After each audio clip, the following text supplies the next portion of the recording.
Welcome to the Prasadcast. Are you an anime lover? Because we have a One Piece stack as well as a Scarlet and Violet, so tune in as we're about to reveal these stacks. To start off, we have a Fist of Divine Speed One Piece pack. We're going to be opening this up and hope for a hit.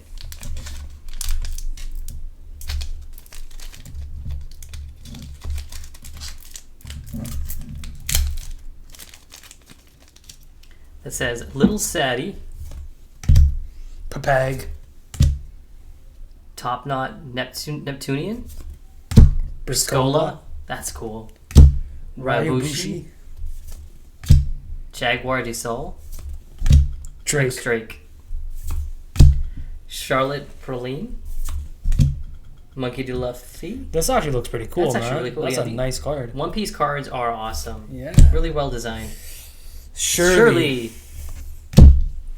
Gum Elephant. Gatling. And Bins. Well, there you go. That's our One Piece reveals. Alright, next up on the reveal is going to be the Scarlet and Violet booster pack. We got Fuego Coco, Sprigatito, and It's all good. the Blue Duck. Like I said, I wasn't the biggest Scarlet and Violet fan. I could barely remember it. It's a Quaxley. Quaxley? That's what it is. Alright. Alright, so we got an Energy, Grievard, Mischief, Spoopa, Flaffy, Blissey, Tetsugiri, Spoopa, Routes, Hey, Routes. Wiglet, and Annihilate. Bam, bam, bam. Not a hit, but I mean, he's still a great Pokemon, especially from what I Yeah. remember playing in the game. Yep. He was really strong. Yep. This is a nice evolution, too. Yeah, he's cool. Well, no hits today, but you know who got a hit? The Seahawks. Mm-hmm. Yeah, they won against the New Orleans Saints in a 44-13 victory. It's a landslide. Yeah, that was one of the only stress-free Seahawks games I've seen in a while. Mm-hmm. So I'm glad for that. You think Sam Darnold's a good choice for the team? He was a great addition to the team. He's really starting to gel, with his wide receivers, with his running backs and everything. Kenneth Walker played amazing. Good. Smix-Njigba, definitely he got some major catches as well. So, yeah, no, big ups to the Seahawks. Good, man. Speaking of ups or downs, right? Mm-hmm. And I'm sorry to ask you so many questions. I'm always interested in your point of view. Sure, right? Sure. I mean, there are different. We do have different point of views. We may look alike, we may sound alike, but we definitely have a lot of different point of views. Mm-hmm. So cell phones, right? Yep. You grew up in a time where Blackberries were Quite common. that was the hit, right? Quite common, yeah. Yeah, that was like the trademark phone, Yeah, right? the Pearl, the trackpads, absolutely. So now iPhones are out, right? Mm-hmm. Well, we had iPhones at that time too. I'm not that old. No, you know what I mean. But the iPhones came out, Yep. right? Yep. With touchscreen and all these new apps you could download, right? Yep. Did you find yourself spending more time on your BlackBerry, or do you find yourself spending way more time on your iPhone or your smartphone? I think we spend way too much time on our iPhones. Okay, Me for sure, I would say. like, do you think it's the access to more apps, or Yeah, it's accessibility. It's accessibility to like everything. Like back in the day, you weren't online shopping on your BlackBerry. Mhm. I mean, for the most part, you weren't. I mean, there are obviously people that were, but nowadays you have the accessibility to everything. You have your Netflix on there. You have your Amazon on there. You know, you have your Facebooks, your Instagrams, your Snapchats. It's just everything's all encompassing within that the phone. with that being said, you also grew up with a laptop. So you had access to all those I did, yeah. apps, right? That's right, yeah. So do you feel like you still open those tabs and pages on your laptop compared to how often you do it on your cell phone? Absolutely not. No, right? Absolutely not. So why do you think that is? And because you're so much older than me and you had a BlackBerry, Yeah, I love how he says so much older than me. Like, do you see differences in who you are as a person, your habits, your thought processes, anything different? Well, or I do just have to say, overthinking? I know like sometimes a lot of Apple users, they'll get that weekly report, typically on a Sunday, to see what your screen time was. And for some reason, I actually get happy when my screen time is down. Okay, yeah, for So, sure. you know, I mean, but again, sometimes your screen time is up. But like I said, I think it has more to do with the accessibility, that everything's just right there in front of you, versus logging onto your laptop, and then opening up all of those apps. With this, it's just a click of a button, and there you go. Now you're in cyberspace, doing whatever it is that you do. So like I said, it's more about the ease and the comfort of knowing that you just click a button and then you're doing all the queries that you need to do. So with that being said, I have two more questions. Right? Sure. Has it changed your energy level towards things? Has it changed my energy level towards, as in getting a task done, just energy level? Yeah, I would definitely think that. Yeah, or less hypered. I don't know about less hypered and whatnot, but I do have to say it obviously, like the phones themselves, they definitely deter you from getting things done faster, right? Because it's like if I'm on my way to do a task, all of a sudden I'm like, bing, I hear a notification. I'm like, oh wait, let me go check my phone again real quick, and then proceed to the task. Has it hurt your motivation levels of any sort? No, I wouldn't say it hurts my motivation levels in any kind of way. The only thing that, sorry to veer away from your question, I feel like the only thing that kind of scares me about my iPhone is that, or maybe even phones in general, is that if I'm thinking of something, next thing you know, it's like, would you like to purchase this item on Amazon? I'm like, is my phone spying on me? Maybe. I know you also mentioned how things are easy to go on your phone because it's right there. Yeah. Now, with that being said, because it's so easy to do things on your phone, do you find yourself more irritated when things, daily tasks, any sort of long-term tasks, are harder than what they usually are? Do you feel like you get irritated? I get irritated. Like, a little why bit are more things instant? Well, I mean, when what do you mean when things like, are instant? Why can't I just get this task done instantly, or why can't anything just be easy? Yeah, it's like those nowadays, like those little tasks, like carrying something from point A to point B, and all of a sudden you drop it. It's like, why is it so hard to carry this one thing right now? Yeah. Things that just seem a little bit harder than typical and these days. And then when you do drop it, you're like really hard on yourself. Yeah, I'm like, how did I just drop this all of a sudden? Like, Butterfingers, regardless, it's just, but I don't know if I blame my phone on that. I don't directly blame my phone, and I have no science to say like, oh, this is correlated, but sometimes I think when something you're so attached to gives you so much and it's just so easy to be on, it makes the things around you a lot harder to focus on or to complete. Because your body's so used to instant gratification. Yes, right? Absolutely. Your brain, that's a science, right? Oh, that's absolutely science, yes. That's a science. So I feel like, and I could be wrong for like people that are in the older generation or younger generation, that if you don't... always calling me old. Well, he is, right?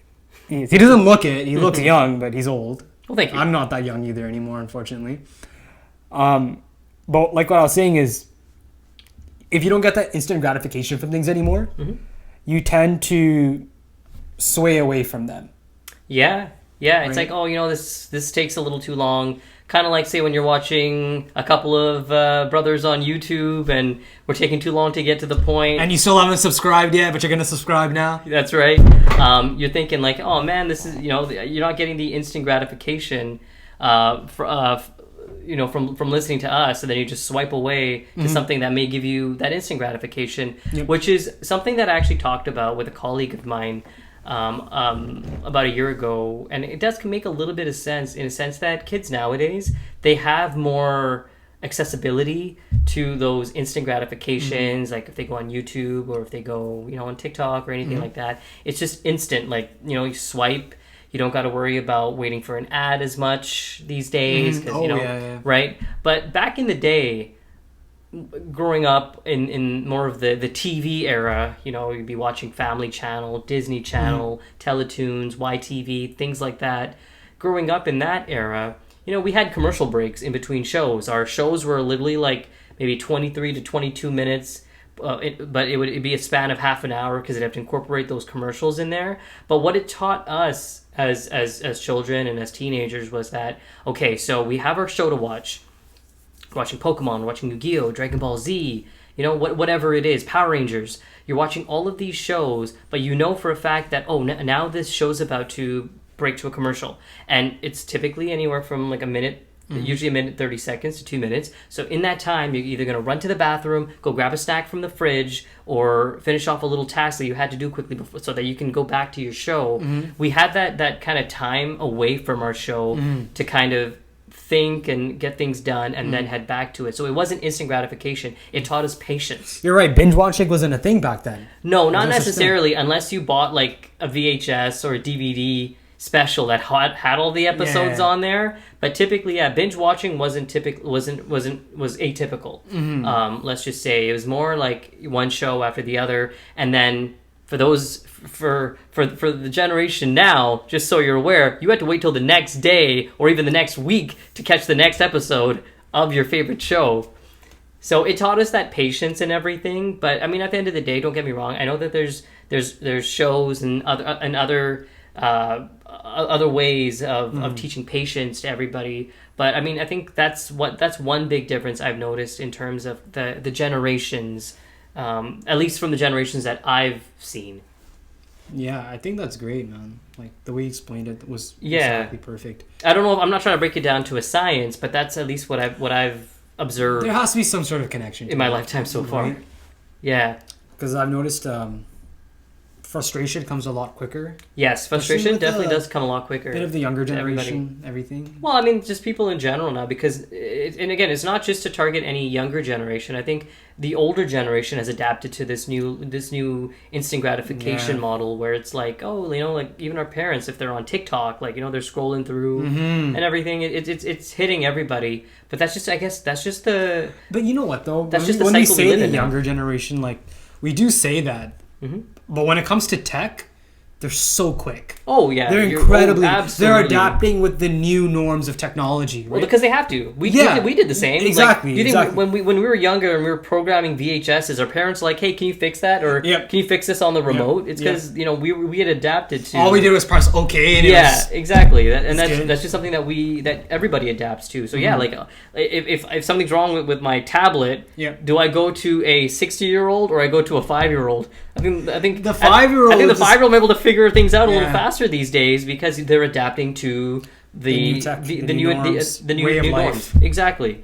That's just how things are, and in the future, it's probably going to be even more advanced. Way more advanced. Thing is moving so, especially with AI. I can't wait for holograms. Whoa. Yeah. Have you seen those things where you can sit around a table with your buddies? Yeah, the and NBA. They play the game. Yeah, that's so cool. I can't wait to all of a sudden get like in the future an invitation from like a great grandchild saying, "Welcome, please come to my wedding," in hologram form. Wow, man. No, those are crazy times for sure. Another thing that I kind of wanted to address, because we're talking about generational phenomenons, I kind of want to bring up music, specifically hip hop, if I may.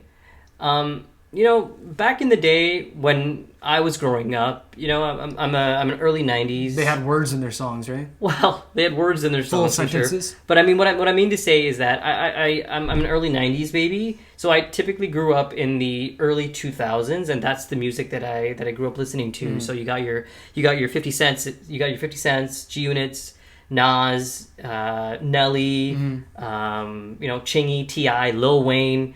I grew up listening to DMX, sure, yeah. Listening to rappers of that genre.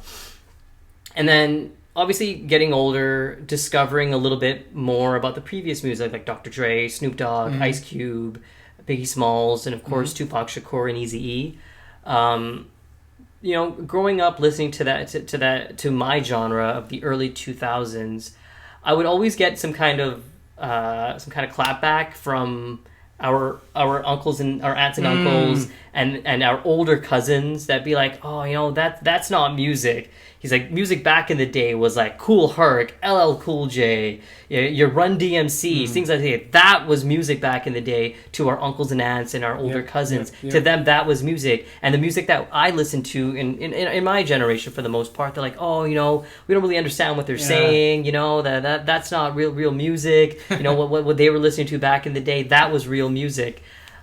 And now, in this day and age, I listen to the music that our younger cousins and nieces and nephews are listening to, and I'm like, like, no disrespect to any of the artists these days, but now I'm feeling that same way that my older cousins and aunts and uncles were feeling about the music I was listening to, and I'm like, what I was listening to, that had soul, that had meaning, that they had lyrics. Did it really, man?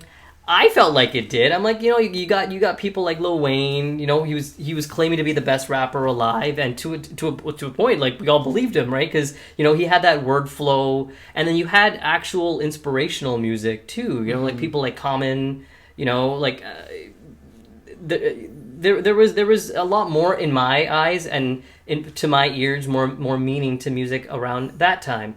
And when I talk about it with my younger cousins and nieces and nephews, they're like, "Oh no, our music's great. This is the way to go. This is what we're listening to these days." And in my eyes, I'm like, "Nah, what we were listening to in the early 2000s, that was real music. It's a generational thing." And I guarantee that in the next 15 to 20 years, our younger nieces and nephews, they'll be telling the same thing to their kids. Like, "Oh, no, what we used to listen to was great. You had, name some common rappers these days. You got... I don't even try and listen to Quavo, them. Travis Scott, and again, people like that, great musicians. But again, not my specific type of hip-hop that I would generally listen to. But at the end of the day, it's just a generational thing that continues to... I listened growing up to a lot of like J. Cole, T.I., yes, 50 Cent, yes, absolutely, Lil Wayne, T-Pain. But mind you, a lot of that was because of, like, again... No, that's still my era. Music. I would say... Whether you bought the... I would say 50 Cent was like... 50 Cent and Tune and all that. That's my influence on you. You got to listen to a lot of music...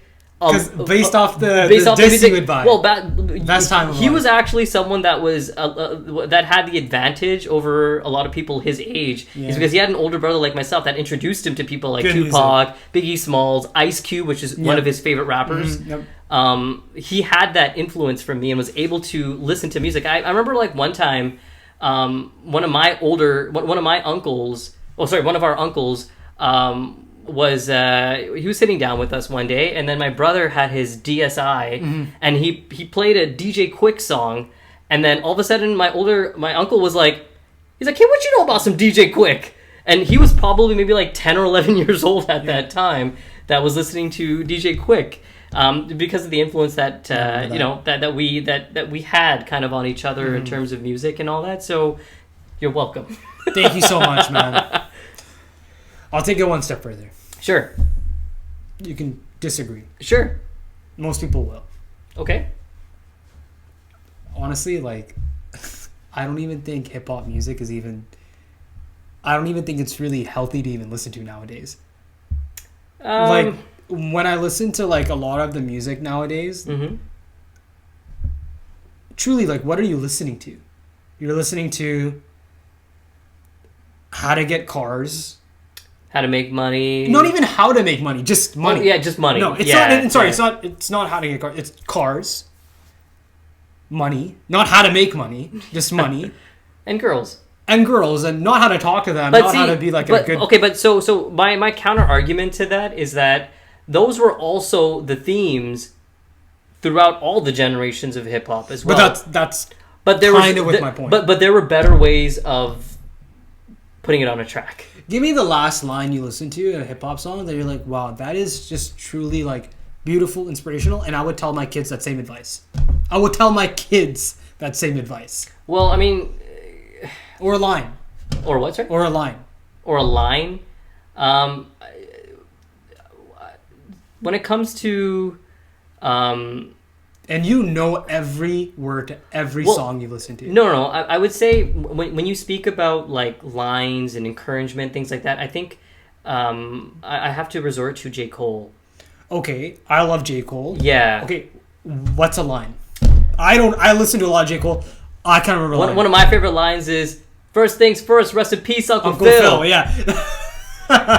That to me, like, it just creates so much emotion. A lot of emotions just all of a sudden arise because, like, we grew up watching Fresh Prince of Bel-Air. That is one of our most favorite shows of all time. Yep. And like when he spit that, all of a sudden I'm like, yes, it touched. It just touches you. And just a simple thing that he said too, it just brought back so many memories. That nostalgia of being in early 90s and late 90s gentlemen is that we grew up watching things like Fresh Prince of Bel-Air, Smart Guy. That's another one of our most favorite shows. Shows like That's So Raven. I watched a lot of Moesha and the what's the other ones that I used to watch? Quite a few of them. Smart Guy. Well, we just said Smart Guy. But I know you grew up on like Wizards of Waverly Place. Oh yeah, give all those shows to me, right? Well, no, it was a great Sweet show. Life of Zack and Cody was good. Sweet Life of Zack and Cody was great. Yeah, those shows. Classics. But But they don't make them like that anymore. At least we think they do. No, well, they make them. They make them. They remake them. They remake them, yeah. To like fit the generations of nowadays. Whether they do well or not, I don't know because we don't get to really keep up with the Even remakes. nieces and nephews, when they're like, I don't hear them talking about like Wizards of Waverly Place. They're like, No. yeah, I just watched season 1 of Breaking Bad. Yeah. Like, they're 11 years old. No, you're right. Well, but then again, we just talked about it earlier. What were you at 11-year-old listening to DJ Quick?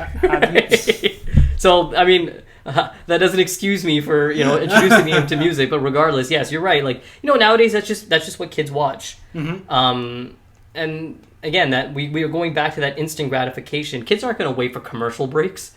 They're just going to click OK on Netflix. But think about it. If there are commercials, like they'll just hop on their phone. Yeah. Like, yeah, there's just so much to do on your phone. There is a lot to do. It kills time. Like, well, that was a great conversation talking about the generations. But man, does that make me feel old. If you enjoyed our content, please click further as we explain what Dwayne "The Rock" Johnson means to us. Thank you.